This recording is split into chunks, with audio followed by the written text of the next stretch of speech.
little bit below par.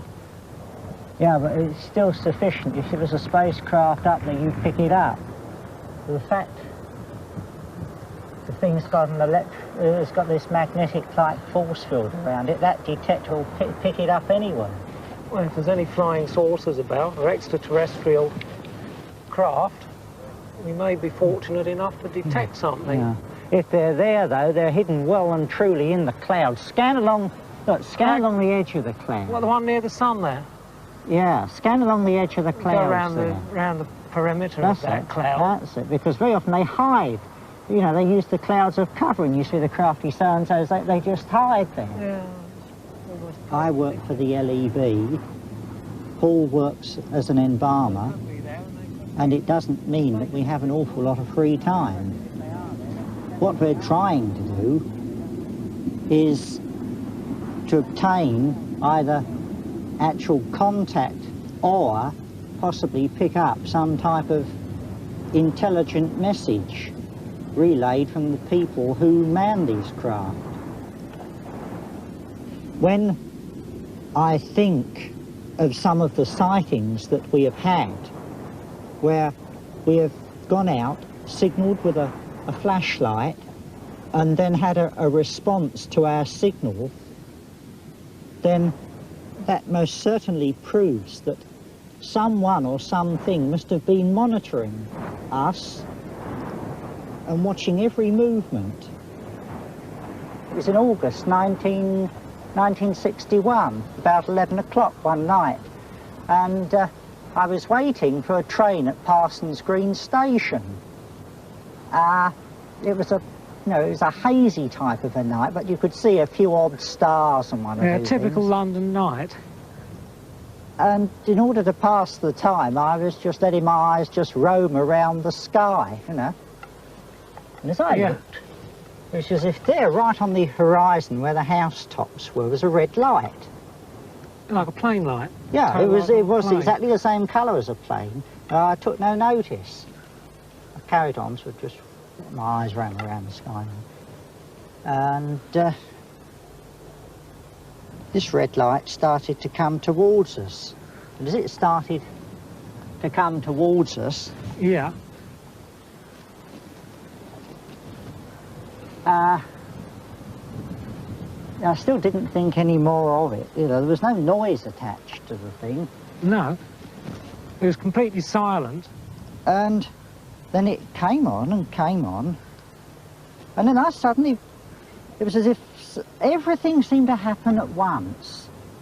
I suddenly became aware that this red light was attached to something very, very large, but I couldn't see what it was, and there was still no noise. You began to suspect it's not a plane. I had my suspicions, put it that way, but I couldn't prove anything. And then, bang! It was as if the whole thing became visible. The red light, if you could imagine that this was a saucer, the red light was underneath the thing, and you could sort of see the underneath of this craft because of the glow that was coming off of it. So the whole bulk of it was above the red light. And you could see the thing. It didn't sort of fly along steadily like that, but it sort of seemed as if it seemed to waver, you know? Sort of oscillating. That's right. You can call it that, yeah. The thing sort of seemed to, one minute it was as if I was looking at it from that angle, and then it seemed to tilt so I could sort of see a bit underneath it, and the top as well. I'll be damned, it's a blinking flying saucer. It was identical with the thing that George Adamski saw. And so that I could see it clearly, all around this craft was like a golden glow around the whole periphery of the craft. It was throwing out an energy field around itself. Yeah, Len saw that with me. Yeah, that's really incredible. And so did Mike. Yeah, that's really incredible. That was flying through the skies of London at 11:15 one Saturday night. And you didn't read about it in the papers the next day? Who'd have believed me if I'd have phoned up the Air Ministry? Do you think they would have believed me? Strange objects have been reported since the beginning of recorded history. Some a foot or so wide, others 30 feet or more. This woodcut from Nuremberg dates back to 1561. And this one, also from Germany, appeared in 1566. Usually the objects are reported to be circular or cigar-shaped. The earliest known photograph was taken in Mexico in 1883.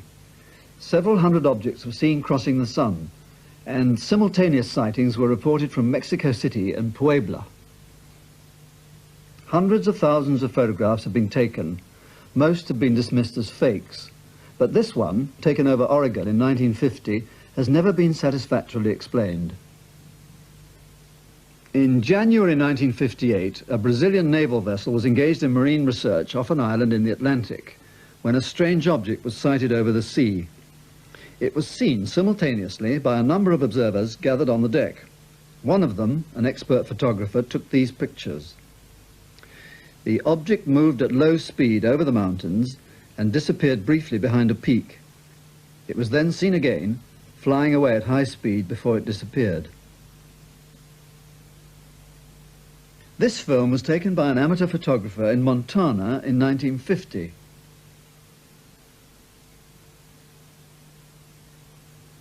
It's been analysed over and over again.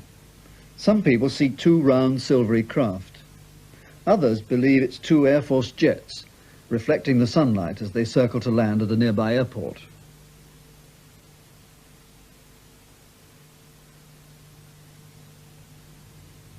Alleged UFO sightings are always the subject of intense investigation and speculation.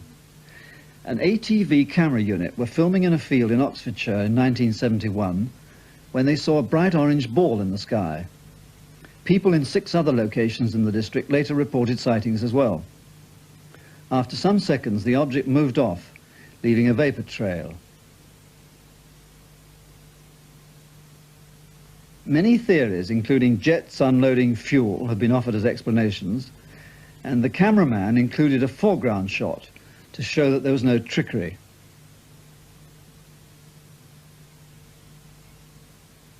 Detailed examination and inquiries about the film seem to eliminate conventional jets or planes, and these pictures imply enormous changes of speed.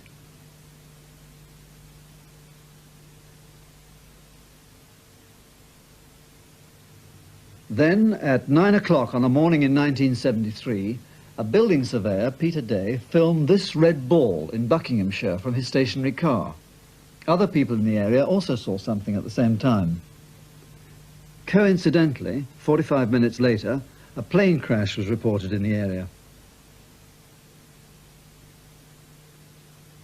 This last frame of film is the subject of speculation. The object can no longer be seen, and if the camera wasn't jogged, the trees appear to be bent by some huge force. In January 1976, film was taken of the British Concorde travelling at subsonic speed.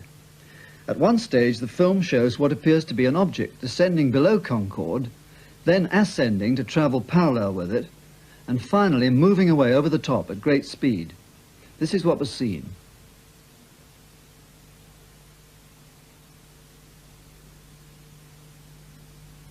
And here it is again in slow motion.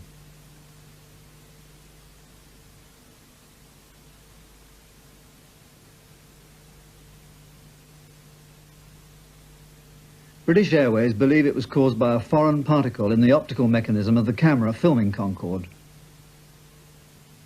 This sequence was filmed in America a few years ago. Thousands of people saw an object in the sky in the Rocky Mountain states. Hundreds of people reported it. Dozens photographed it. This film was shot by a tourist, and it shows, in fact, a huge fireball, a boulder about the size of a 3-story house, skimming the Earth's atmosphere in Wyoming and travelling on into space. But it's no longer the objects in the skies that are stirring the imagination. Like the angels of history, reports have come of flying men, humanoids, arriving in chariots from the skies.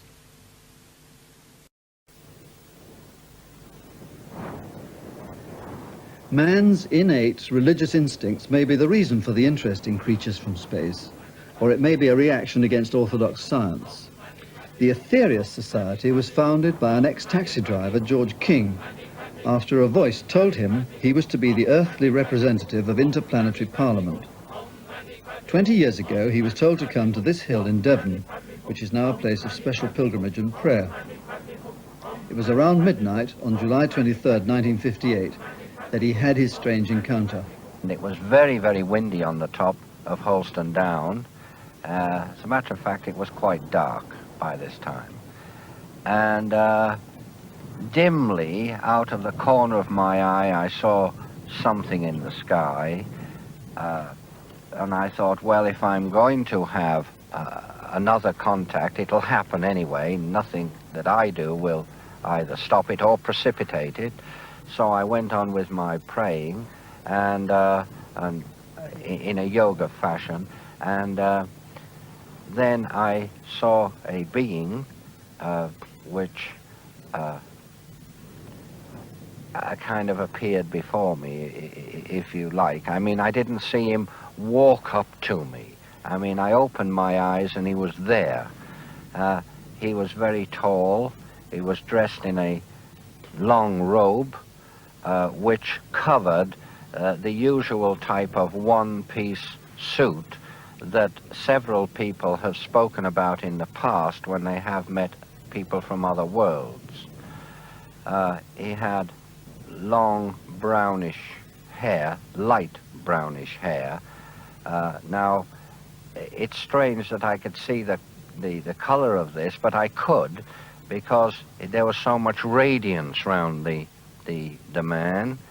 And I knew, although he didn't tell me, but I knew that he was Jesus, and I knew that he'd come from the planet Venus. I didn't have to be told, I just knew this. I think it was some telepathic impression that I picked up. It was very strong, there was no denying it, and there was no denying his presence.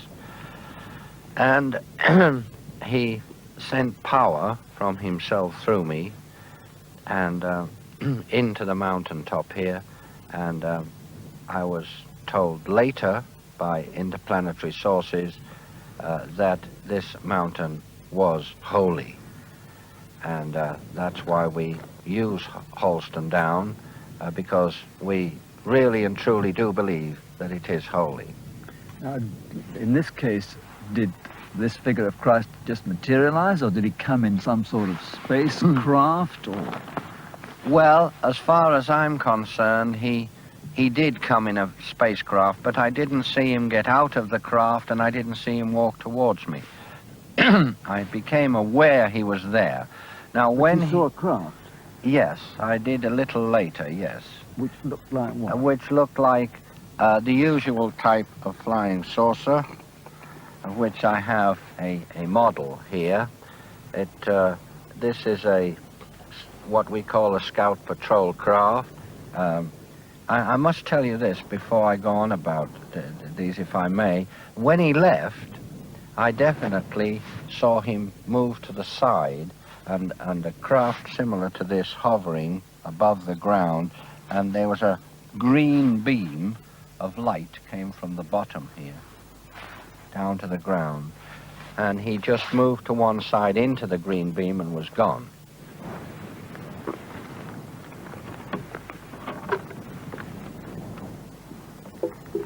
Now, we're here today to use our mantra and prayer to charge up a prayer power battery.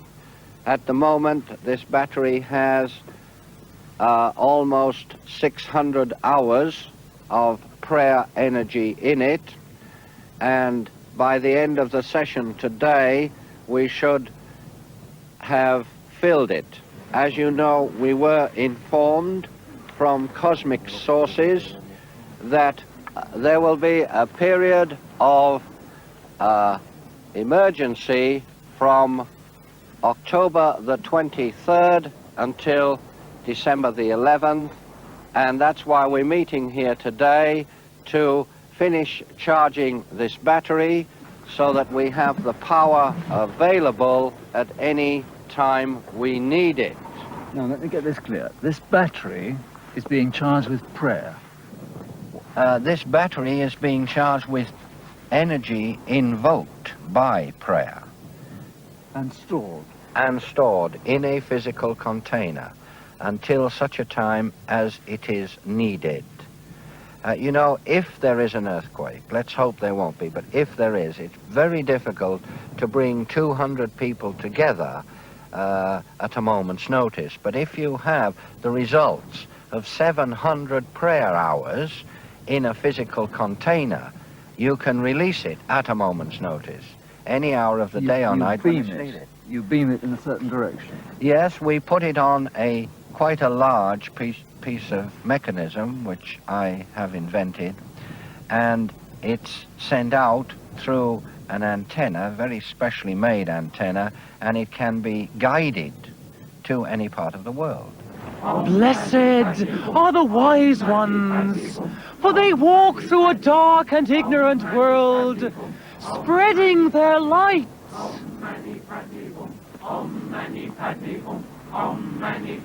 Blessed are the wise ones, for they walk through a dark and ignorant world, spreading their light.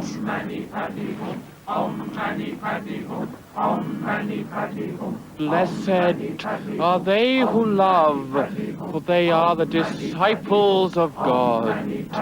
Almighty God, who is the creator of all things, we pray that your light may shine through us all, so that we may transmit this unto the world. Now, Mr. King, you've got your followers in this, and you've got your theories in this. How many times have you been told by people that this is a load of, you know, complete and utter rubbish? When it comes to Operation Prayer Power, not too many times, oddly enough, because, you know, all religions are founded on prayer. And if they don't have prayer, what else have they got? I haven't invented prayer. All I've done is to invent a mechanism whereby prayer, which has been known throughout the centuries to work, can be used in a very potent, dynamic fashion.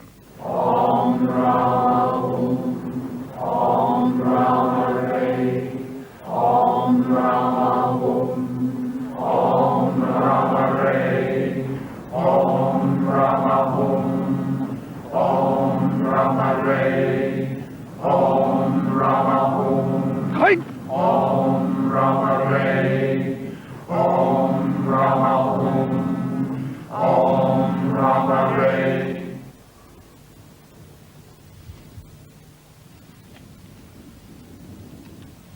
Glastonbury, Stonehenge. Now, this is classic flying saucer country. Yes, absolutely.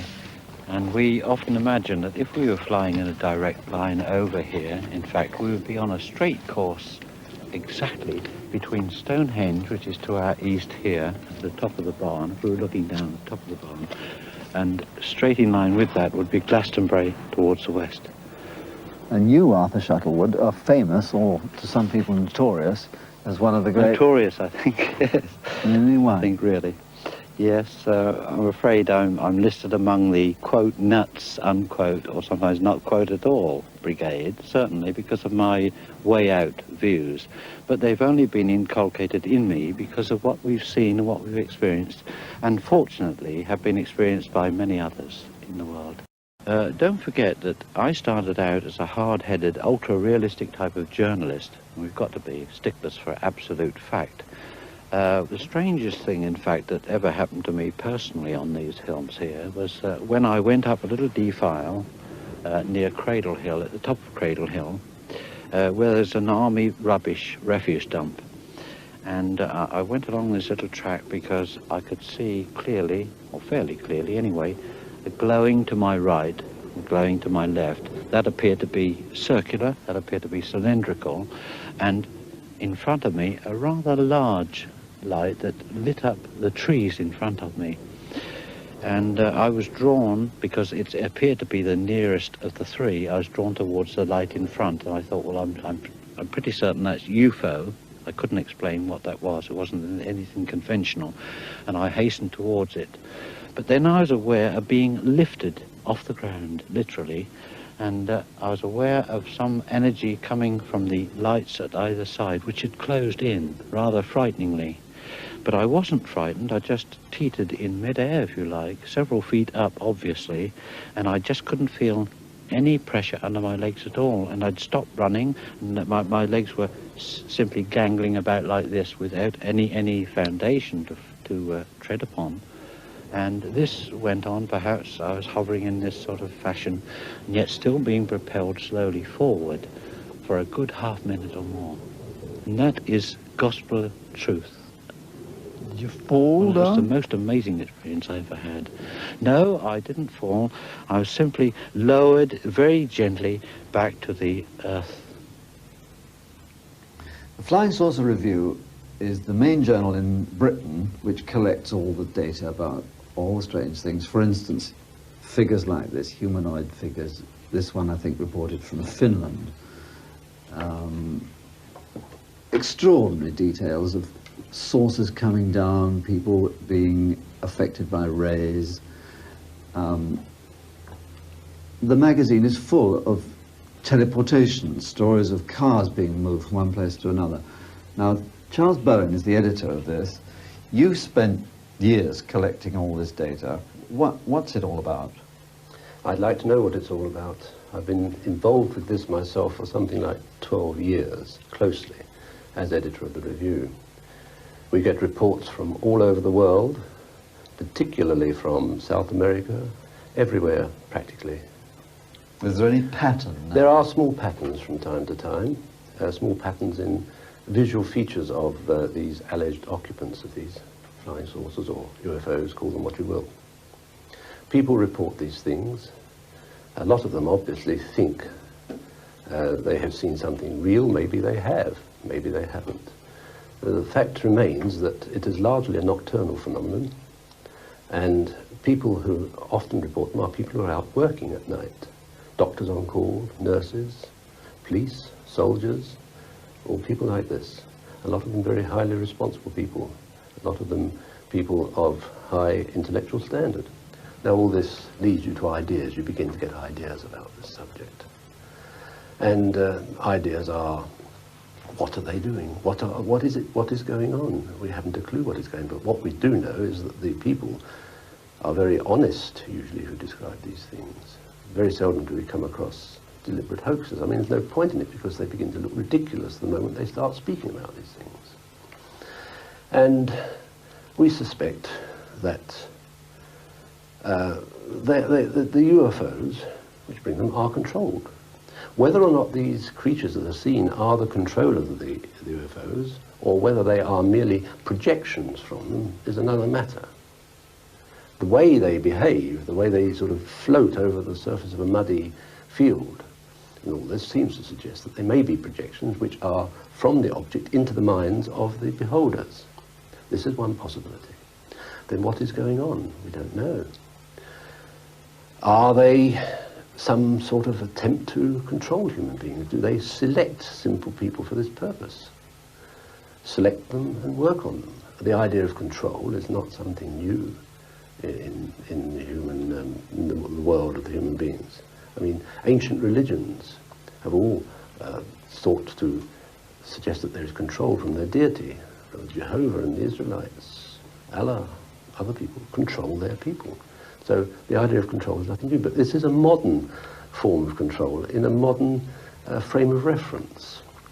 Are these things coming from extraterrestrial sources? There's no real proof that they are.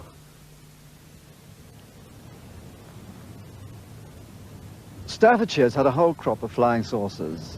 Spots in the sky, lights in the sky, strange things. But the strangest of all was seen one day over this cottage. Mr. and Mrs. Roestenburg were living there quietly out in the country.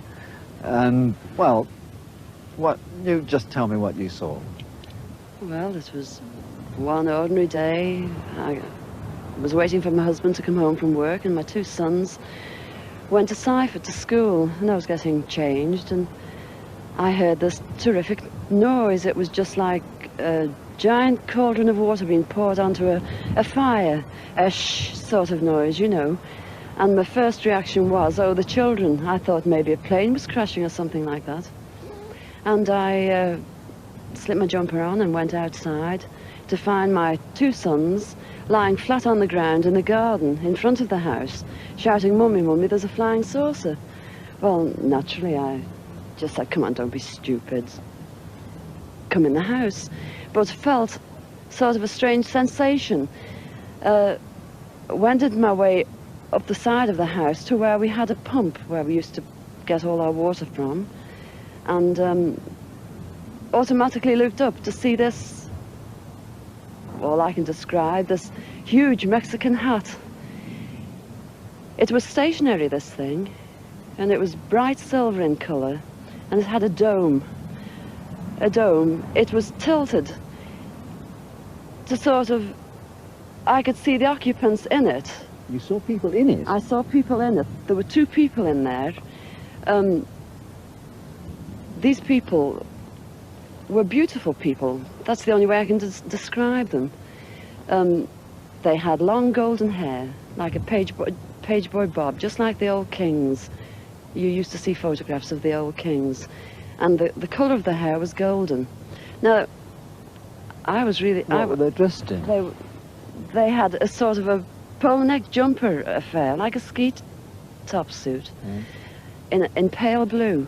Now, these people weren't sat behind, one behind the other. They were sat together, but this, whatever it was tilted so that I could see them and they could see me. Were you looking at them through windows, through portholes? Or no, not portholes. It was just sort of like a cockpit, I suppose, that had this perspex or glass or whatever it was. They could see me anyway, and I could see them.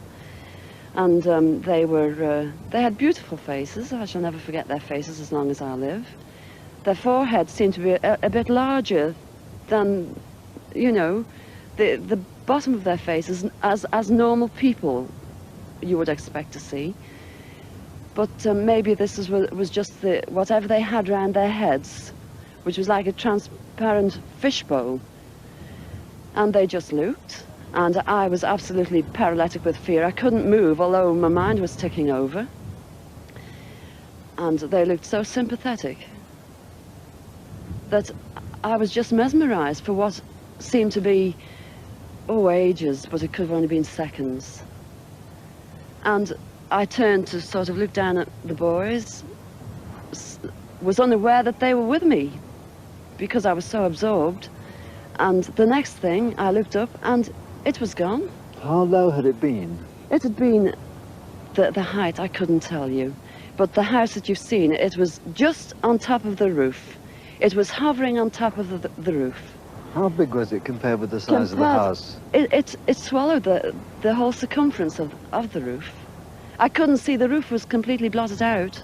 The chimneys I couldn't see. All I could see was this massive object that I described as like a Mexican hat without the bubbles. And then it flew away sideways or upwards? No, I didn't see. I just looked up and it had gone. But I assume it went straight up, because for a short while after in the sky I looked around and I said to my two boys, "Well, can you see anything? Can you see anything?" And they said, "There it is, Mum," and they pointed up, and I watched it. It was just like a little cotton reel in the sky, and it circled us 3 times. It went round 3 times, and then it just shut off, and that was it.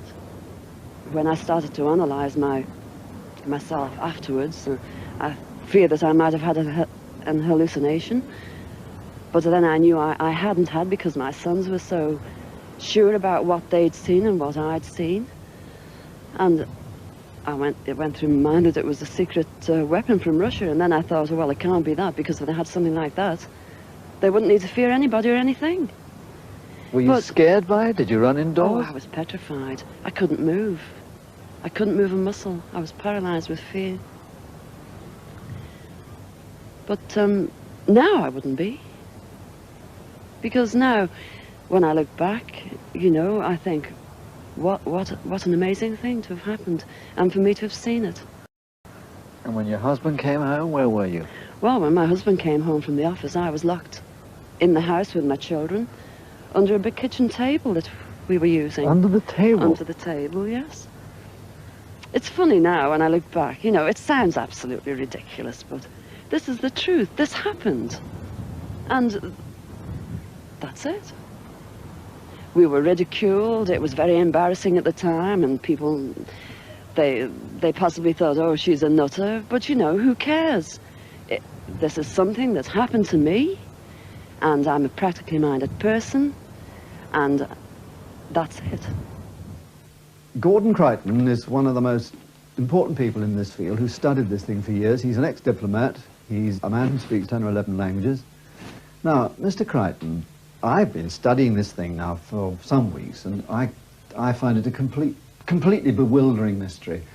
There are reports of lights in the sky, there are reports of figures appearing on streets. People are seeing little shapes in craft. Is this something solid? Is this something real? Is it worldwide? What's going on?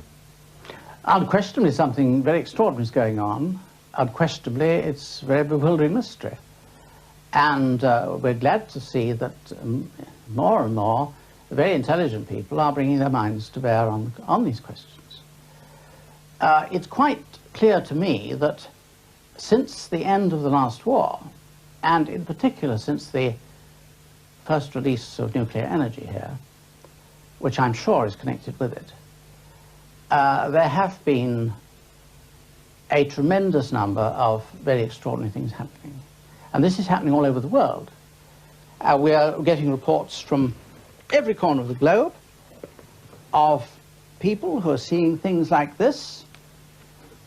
That's a United States Air Force sketch of the type of creature which terrorized a household of people in Kentucky one night.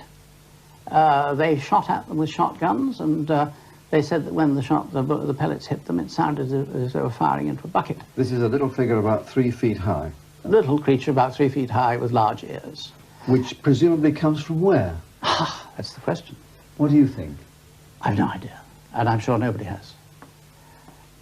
Here you have a case of something seen in the Renault factory in Cordoba in northern Argentina in 1972. A large thing which was human-like again. It was seen in the man's washroom and many other parts of the factory, encountered by a whole lot of people. It caused electrical phenomena. It caused the internal combustion engine to stop when people came near it in the runabouts.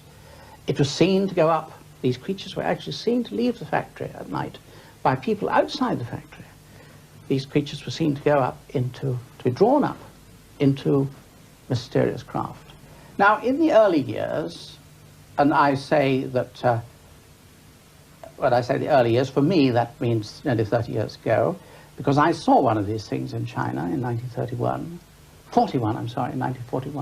when I was in the embassy there. I naturally didn't say there goes a flying saucer, because the term hadn't been coined then. But I did think I'd seen something very extraordinary. And I never forgot what I'd seen. And some years later, I was in America, and I began to see the reports in the press, heavily censored reports, some of them, of things, yes, because they're military reports, of things that were seen over the Western Front. And my files began then, and this house is bulging now with files. We have a lot of evidence of people being maltreated. We have a lot of evidence of cases of people who've been killed, who've been burnt badly by radiation, by unknown forms of rays.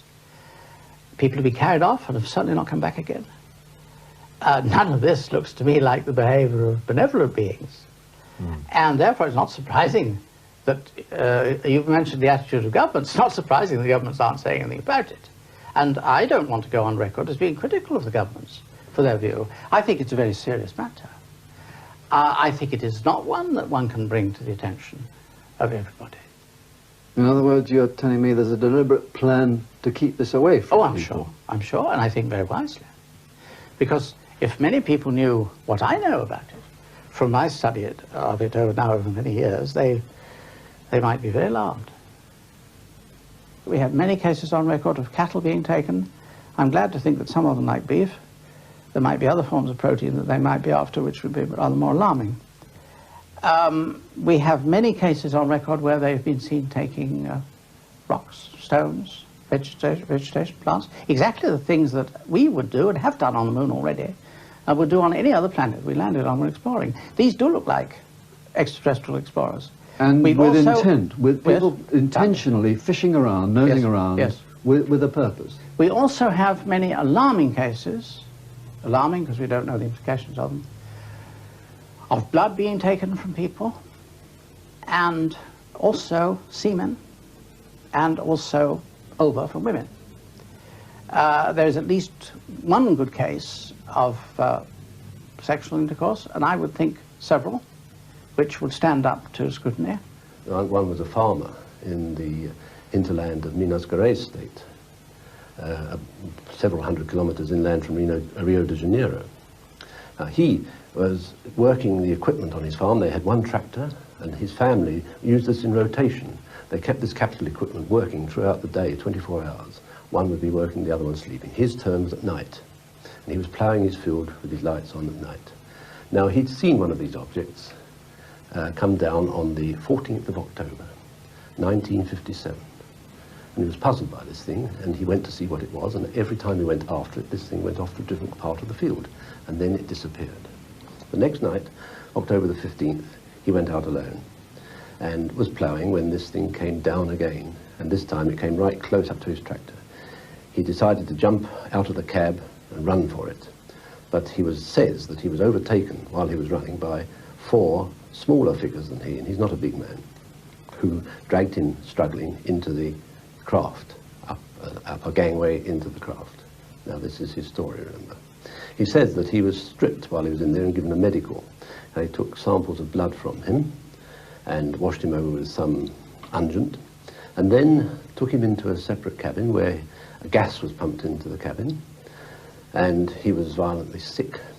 And then after this, he was sitting there and began to feel better. He had been terribly alarmed, of course, and he was now feeling better.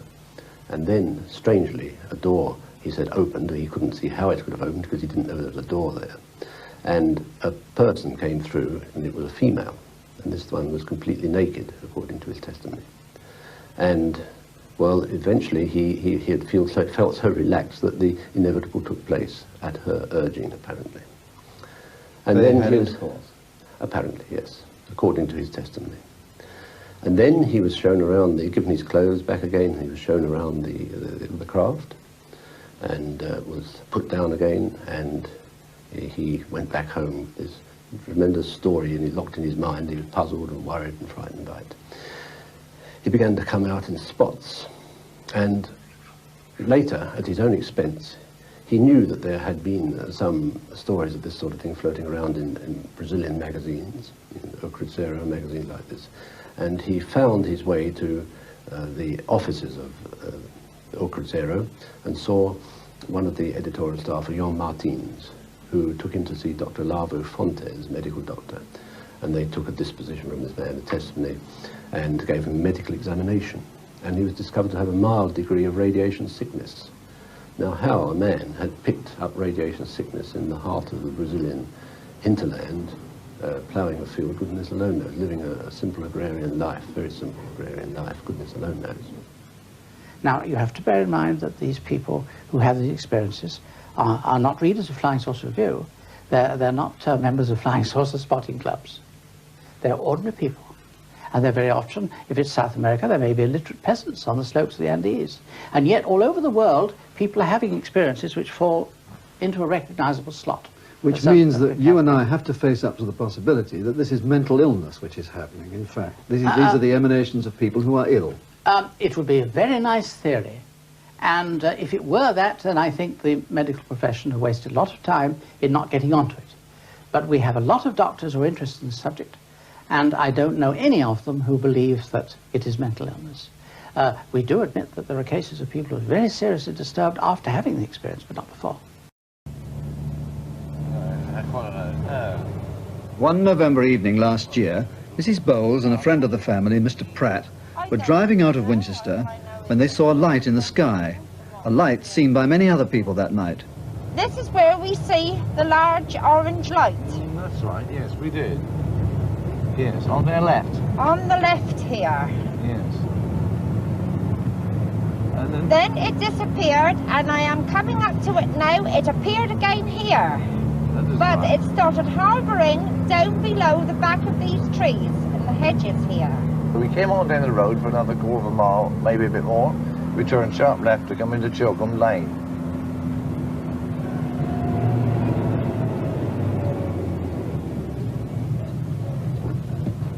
That's the bad benders, isn't it? Going down this lane, and we were doing about 20 mile an hour, maybe 20, 25 mile an hour. Done about 70 yards down, all of a sudden this car suddenly went crazy. It just leapt off the road to the right, and the engine started to rev. We hit the grass verge, which is a very wide grass verge, about 15 yards wide, and we were heading towards a high edge. So I grabbed the steering wheel as Mrs. Bowles was fighting with it, and suddenly the car straightened itself. We came down the grass verge for about 10 to 15 yards, and we came to a stop. And it was though we'd hit an invisible barrier, which it gave, because it didn't throw me forward into the seat, but it gave, and then brought us back to our normal stopping position. That was when we see... Well, then sorry, yes? That was when we see, what I shall say, a cigar-shaped object hovering in front of us. Inside were 3 figures. Yes, they had like a cockpit in the cabin was in the front of the cigar-shaped thing, and was lit up, but not glowingly lit up. It was a very easy light to look at. It was hovering. It had either steam or vapor coming out like gas jets. Then I see one of these figures get out of this thing, this object, and it started walking across towards me. Yes, it was. Now, as it was walking across towards me, I heard a whistle. Which I didn't hear. So it's like a whistling kettle starting to whistle. Now, he had on like a boiler suit, but it was with a polar neck collar. He had a seam down on his right-hand side. As he walked across, he come to my window. He put his arm on the roof of my car and looked in. Now, he was a tall man, roughly 6'1", 6'2". He had pink eyes, which were very piercing. He had sideboards and a beard, which met. He looked in at me, then he looked at Ted. After looking at Ted, he looked at my dashboard. And as he was looking at the dashboard, my car engine started up. Now, the car ignition keys was turned off. And as the engine started up of my car, my headlights were 4 times powerful than what they normally are. It was just like a glow of white. I see a movement of this figure. Oh, by the way, I grabbed Ted. And I said, no, Ted, don't get out, because he wanted to get out. And I just literally wrapped my body around Ted. And then I opened one eye, because I'd had my eyes shut. And I opened one eye and I said, look out, Ted, he's going round the back to you. I see a movement, thinking he was going round the right, all the way round my car. Ted looked over his left-hand shoulder to have a look around to see if he was coming round. And my words were, don't open the door, Ted, don't open the door. But while Ted was looking round and me huddled to him with my eyes closed, the figure disappeared with the object. After it gone, after a few seconds, which seemed hours to us, Ted said, well, let's go. Oh, he asked me if he could drive, and I said, not likely. It only meant because it meant me getting out of my car. I put it in first and started off, but we could not move. It was as though as we were still hitting an invisible barrier. Well, I put her back in neutral and waited for a few seconds, and then I started off again. And we went off perfectly normal in the car. On the Monday, when I got up, I had a rash on my face, down my neck, and along onto my shoulder. Which side? On the right-hand side. It was all like blotchy. It could have been a nerve rash, or it could have been where that gentleman was stood by my window. Incidentally, since this happening, I have had a telephone call from a person from London telling me on no account am I to say anything to anyone about this, what we've seen, because I should be having a government official come round to see me. And after all, this is England, and this is a free country, and I will speak and say what I want, which is the truth. Certainly about 15 years ago, I, like most people, thought that this must be from outer space. But I long ago ceased to think that it is necessarily the only possible explanation. I think that there can probably, very likely be other realities. Where? Here. Around us, now? Yes. On a different time scale, you mean? Time, space, framework, anything. Other dimensions, if you like. We don't have the vocabulary for it, so it really isn't worth talking about it. Surrounding us now in this room? Yes. I might be sticking my finger through many worlds when I do this. Eastern religions have always said that this is so. So that I do not think that we see the whole of reality. I think we have a very limited view of reality. This is the big problem for man, really, in exploring this thing and following up to know where they come from. Now, I wanted to show you some of these early terms which interest me. Now, let's take an early language like Sanskrit. Now, you find in the classical writings of India, in Sanskrit, in the Mahabharata and the Ramayana, you'll find references to a machine or a vehicle described as a vimana. There it is in Sanskrit, vimana. And you see what it's called. It's called a celestial chariot of the gods or an aerial car. But now you take modern Hindi language, which is the descendant of Sanskrit. This isn't actually English Hindi, so I haven't got English Hindi, this is Russian Hindi. And I look up samolyot in Russian, which is the word for an aeroplane. And what do I find? Vimana. So there it is. Now here I have the New English Bible. And again, there are very interesting words which occur in Hebrew. There is, first of all, Ezekiel's famous experience, because Ezekiel saw something, and he was afterwards taken aloft. It's described as galgal, a wheel. And, of course, you have... One objection to this that I've read is that Ezekiel saw a vision and not a thing. Well, I can only tell you that a man in America, I forget his name at the moment, but he is a space scientist, has just written a very convincing book about it. And he fully, it's out in paperback in this country. And is it Blumrich? I think his name is Blumrich. He fully accepts the thesis that this is an attempt by a member of a non-technological society to describe what we would call some kind of machine. A Yugoslav artist has illustrated this theme of celestial chariots, interpreting biblical events in a new light. These pictures, in this case Jacob's Ladder, were used in a book by a member of the House of Lords, who spent many years studying and writing about possible explanations of UFO phenomena, the Earl of Clancarty. Then, of course, you see this one here is of Moses coming down in a UFO on Mount Sinai. And incidentally, in the Bible, the Lord, as he was referred to, the particular God in that spacecraft, he warned Moses to keep the people away. Now this is interesting because there have been many cases of UFOs in modern times coming down, and some people have got burnt from radiation and from getting too near to the craft. And this was obviously a particularly powerful one that came down on Mount Sinai. And then there's Elisha, the ascension of Elijah.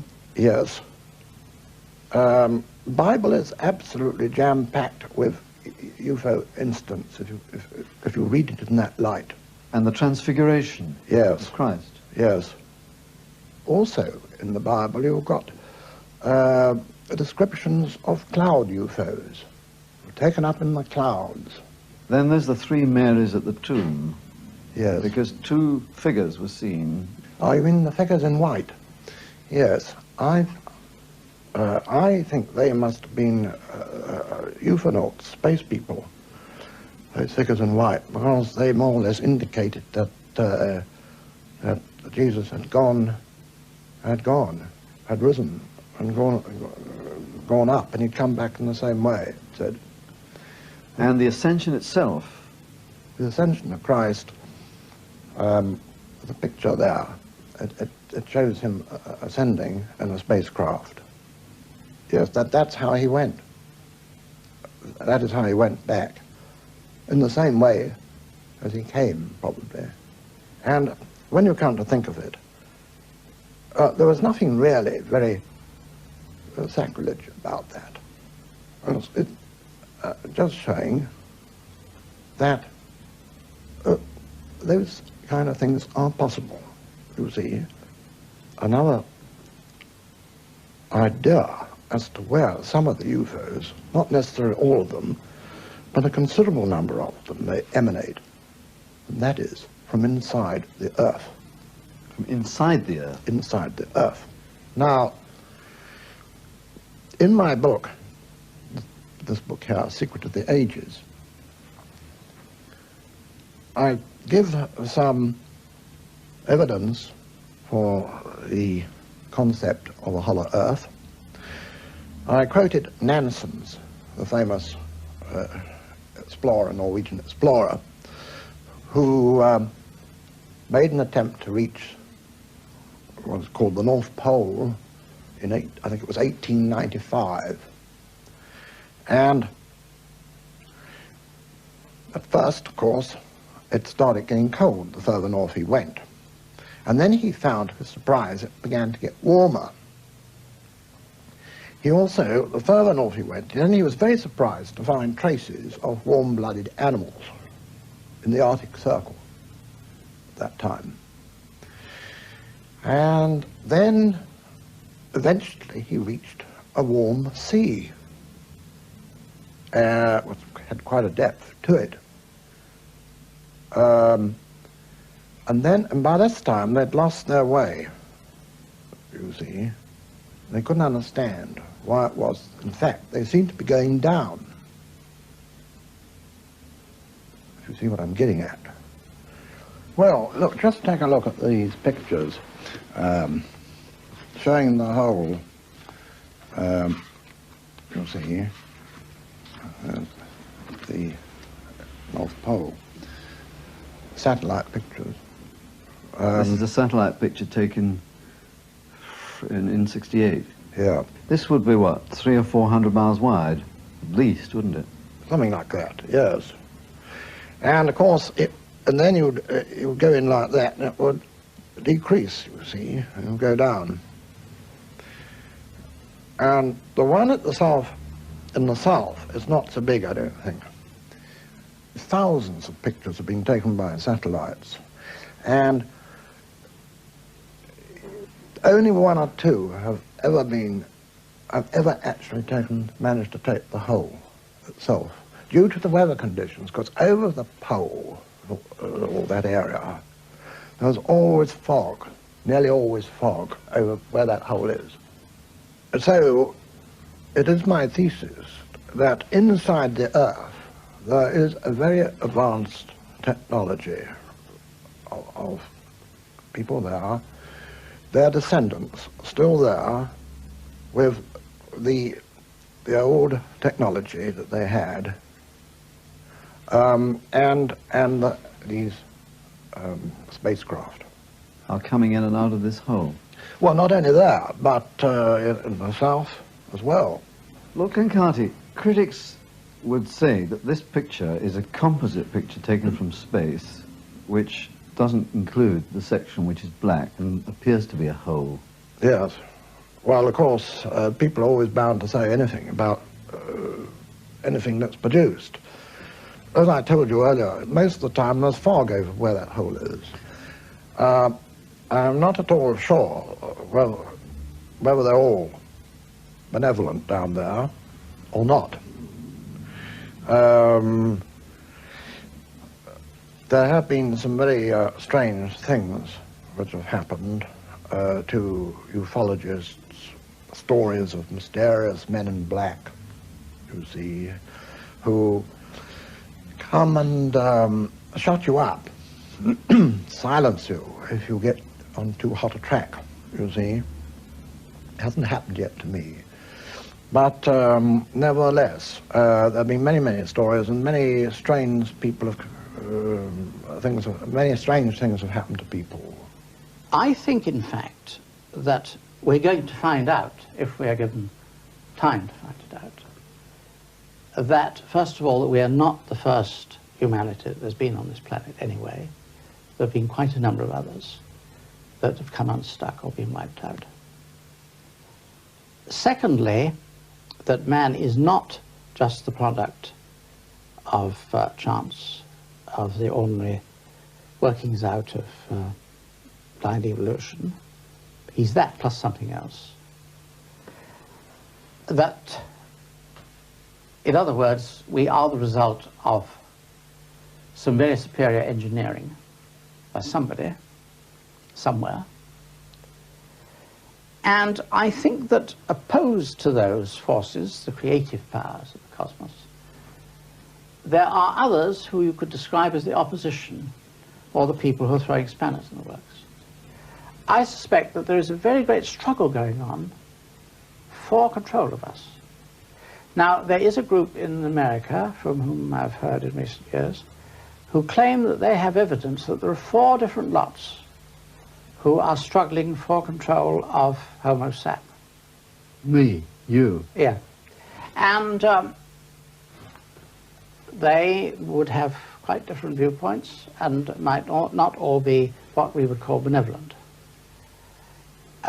This would explain a great deal, because almost without exception, these beings of different sizes and shapes are never seen in association with each other. Nor are they reported in the papers. No. You mean as in association? Well, you don't pick up your morning paper and read about these things happening daily. Oh, of course you don't, but now why? The reason for that is that there are subtle methods of seeing that that doesn't happen. I'm not suggesting that there's a D notice. I don't think they do it by anything as unsubtle as a D notice. But there are other ways. I'm sure that phone calls are put through, and an item which was not considered helpful is removed. I've noticed this myself many times.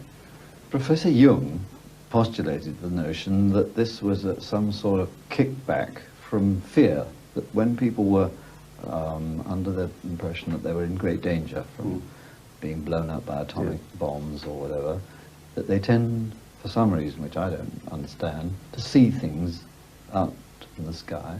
That, in fact, man has always looked up to the heavens for rescue, hasn't he? Indeed he has, yes.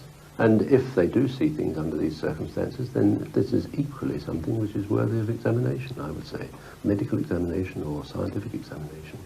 And anyway, Professor Jung, I believe, because we know his niece, Frau Zinstag, she told us that Professor Jung was quite convinced toward the end of his life that this was a very real phenomenon. A real phenomenon in terms of human experience, yes. But not necessarily objectively true in terms of physical things out there. Well, I've not gone along very much on the nuts and bolts theory, as I call it anyway, but there is something happening in the minds of people which is caused by, almost certainly, by these objects. That's how I see it. So you've got a circle, that there's something out there which is causing the brain, the human brain, this is to react in a certain way. Yes, this is a distinct possibility. Because if these were otherwise extraterrestrial pilots surveying the Earth, then they've been an awful long time doing it and not getting anywhere or making contact with us, direct contact, only just in odd individual cases with odd people. There's certainly not a planned invasion or anything like this. It doesn't appear like this at all. It's like a child fishing in a pond. That's indeed. What are we looking for? Something solid or something tenuous? That's a question I ask myself.